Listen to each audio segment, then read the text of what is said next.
Daily. Taste the Daily.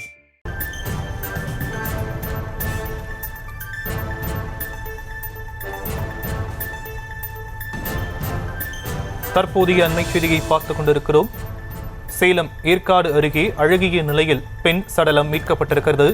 அது குறித்தான அண்மை தகவலை பார்த்து கொண்டிருக்கிறோம். புது காதலியுடன் சேர்ந்து பழைய காதலி கொலை செய்யப்பட்டிருக்கிறார். ஏற்காடு மலைசாலையில் அழுகிய நிலையில் இளம்பெண் சடலமாக மீட்கப்பட்ட சம்பவம் அதிர்ச்சியை ஏற்படுத்தியிருக்கும் அண்மை தகவல். கூடுதல் விவரங்களை நம்முடைய செய்தியாளர் மணிசெல்வம் வழங்க நாம் கேட்கலாம். மணிசெல்வம், இந்த கொலைக்கு குறித்தான பின்னணி என்ன? வணக்கம். சேலம் மாவட்டம் ஏற்காடு மலைப்பாதை 60 அடி பாலம் அருகே அழுகிய நிலையில் பெண் சடலம் மீட்கப்பட்டது. இது குறித்து விசாரணையில் திடுக்கிடும் தகவல் வெளியாகியுள்ளது.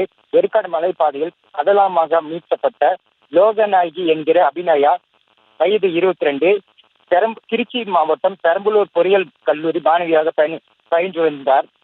அதே கல்லூரியில் படித்த அப்துல் அபீஸ், வயது 22, முஸ்லிம் இளைஞரான இவர் 3 ஆண்டுகளுக்கு முன்பு 3 ஆண்டுகளாக காதலித்து வந்துள்ளனர். இந்த நிலையில் காதலித்து மாணவி சேலத்தில் பணியாற்றி வந்துள்ளார். மாணவியை அடிக்கடி சேலத்தில் வந்து பார்த்து கொண்டிருந்த மாணவர் அப்பொழுது இருவருக்கும் இன்ஸ்டாகிராமில் பழக்கம் ஏற்பட்டுள்ளது. இருவரும் காதலித்த நிலையில் சில நாட்களாக மாணவியிடம் பேசாமல் இருந்துள்ளார். இந்த நிலையில்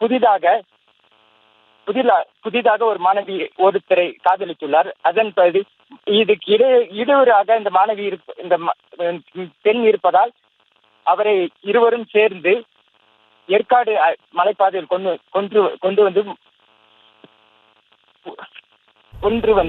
இருவர் Taste the Daily.